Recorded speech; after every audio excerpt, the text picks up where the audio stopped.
सभी को भाई नमस्कार, जय हिंद। आज का जो क्लास का हमारा टॉपिक रहेगा वो कुछ स्पेशल एफडी है जिसको हम कैपिटल गेन अकाउंट स्कीम बोलते हैं। तो आपने सुना होगा कैपिटल गेन एफडी के बारे में। तो कई बार काफ़ी स्टूडेंट पूछ रहे थे मुझसे, तो मैंने उसके ऊपर क्लास लेनी अच्छी लगी कि मैं क्लास ले लेता हूँ ताकि जिनको पता है उनका भी रिवाइज हो जाए और जिनको नहीं पता है वो भी जान लें। तो नाम हमारा है कैपिटल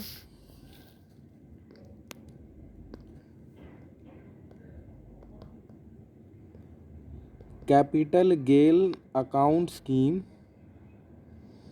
1988। ठीक है जी। तो हम बात कर रहे हैं कैपिटल गेन स्कीम अकाउंट। ठीक है, 1988 में ही आई थी। तो सबसे पहले आपको इसका मिनी डिपॉजिट पता होना चाहिए कि मिनिमम डिपॉजिट अमाउंट कितना होगा। ठीक है, तो मिनिमम जो डिपॉजिट अमाउंट होगा वो आपका 1000 होगा। ठीक, कम से कम आप इसमें 1000, पहले इसमें चेंजेस हुए हैं अभी, तो 1000 अभी प्रेजेंट में जो सर्कुलर के हिसाब से है, तो मिनिमम डिपॉजिट आपने 1000 कराना है। और जो मैक्सिमम अमाउंट ऑफ डिपॉजिट है, मैक्सिमम अमाउंट ऑफ डिपॉजिट की अगर हम बात करते हैं तो नो अपर सीलिंग, नो अपर सीलिंग, कोई अपर सीलिंग आपकी नहीं है।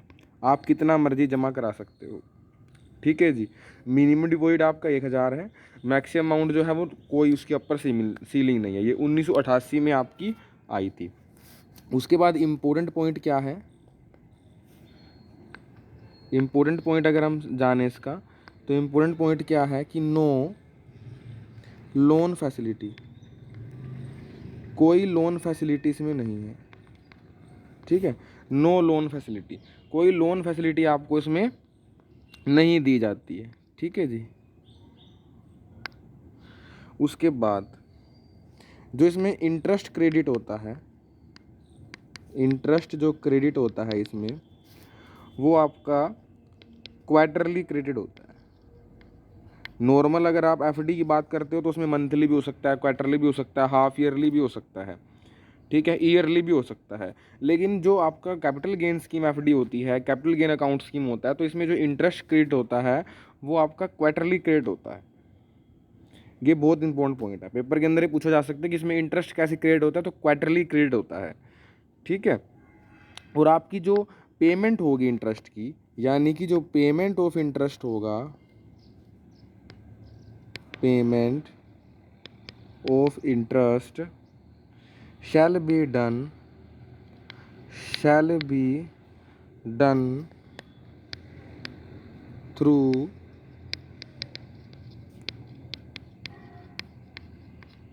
Saving account. ठीक है, जो सेविंग अकाउंट होगा, इस सेविंग अकाउंट को हम सही ढंग से, जो उसका नाम होता है वो नाम होता है saving bank capital gain account, bank capital gain account.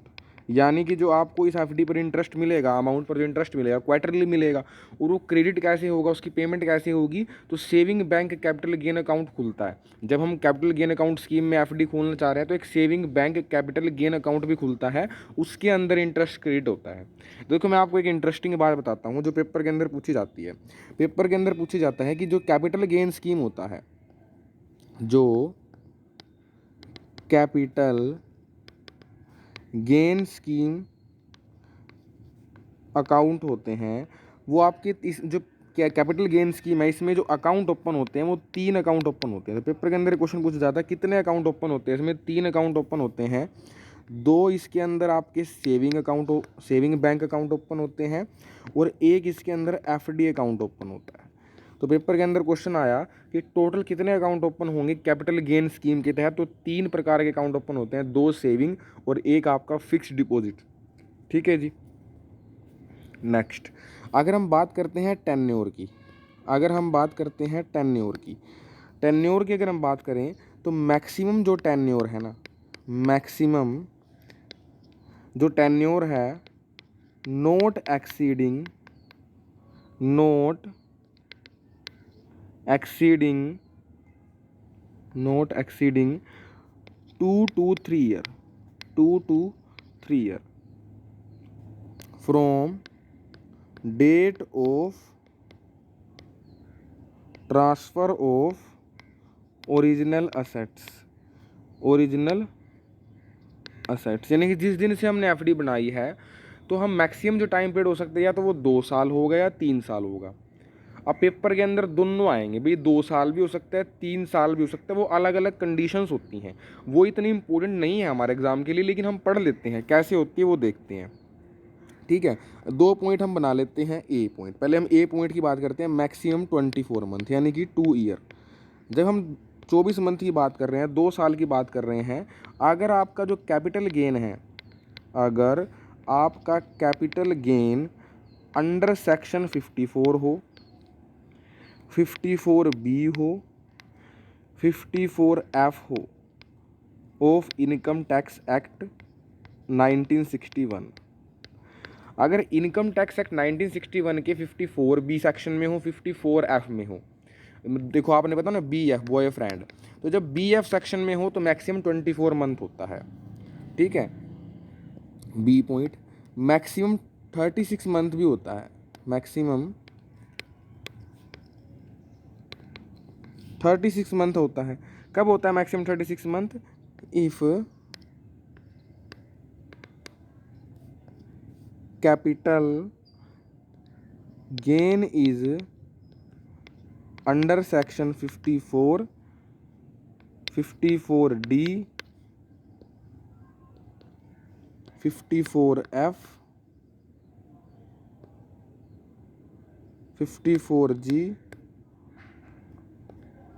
54GB of IT act. ये हमारे पेपर के लेवल का नहीं है, लेकिन पढ़ लिया हमने भाई। 24 मंथ होगा B और F के केस में, बाकी बहुत सारे केसेस आएंगे तो उनमें 36 मंथ है। ठीक है, तो मैक्सिमम टाइम पीरियड आपका 24 से 36 मंथ हो सकता है। 24 किन केसेस में होगा, 36 किन केसेस में होगा, वो मैंने आपको बता दिया है। देखो 2 ऑप्शन होते हैं, एक होता है मैच्योरिटी ऑप्शन, मैच्योरिटी ऑप्शन होता है मैच्योरिटी पर इंटरेस्ट मिलेगा आपको, और एक होता है आपका इनकम ऑप्शन की आपको इनकम मिलती रहेगी, और इसमें तो इनकम वैसे भी आपको क्वार्टरली मिलती है। तो मैच्योरिटी ऑप्शन में मिनिमम टाइम पीरियड जो है वो 7 डेज का होता है, और मैक्सिमम आपको मैंने बता दिया या तो 2 साल या 3 साल।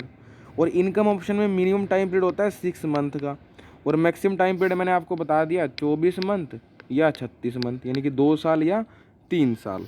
आई थिंक आपको क्लियर होगी ये बात।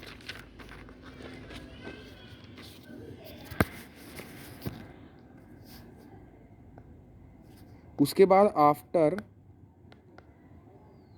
Tenure of FD shall be auto closed, वो अपने आप ही ऑटो क्लोज्ड हो जाती है आपकी। ठीक है, एक इम्पोर्टेंट पॉइंट है कि जो सिंगल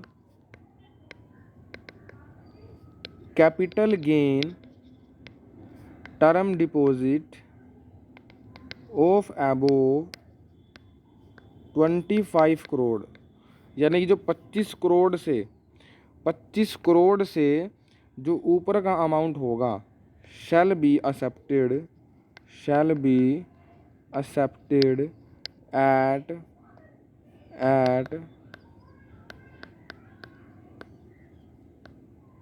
आइडेंटिफाइड ब्रांचेज ओनली। ठीक है, वो कुछ आइडेंटिफाइड ब्रांचेस के अंदर ही लिया जाएगा। ठीक है, आई थिंक आपको समझ आ गई होगी। हमारी कैपिटल अकाउंट गेन स्कीम जो है एफडी की है, इसमें 3 प्रकार के अकाउंट होते हैं, ये आपको पता होना चाहिए। ठीक है, आज की वीडियो में इतना ही है। बहुत बहुत धन्यवाद आपका। इस वीडियो को शेयर भी कीजिए, लाइक भी कीजिए, सब्सक्राइब करिए चैनल को, ताकि आने वाली वीडियो से आप छूटे ना, क्योंकि मैं आपको पीएनबी स्पेशल पढ़ा रहा हूँ बिल्कुल। ठीक है, जो पीएनबी के एग्ज़ाम के अंदर क्वेश्चन आते हैं, सब स्टाफ टू क्लैरिकल आते हैं, क्लैरिकल टू स्केल 1 आते हैं। ठीक है जी, बहुत बहुत धन्यवाद आपका, थैंक यू।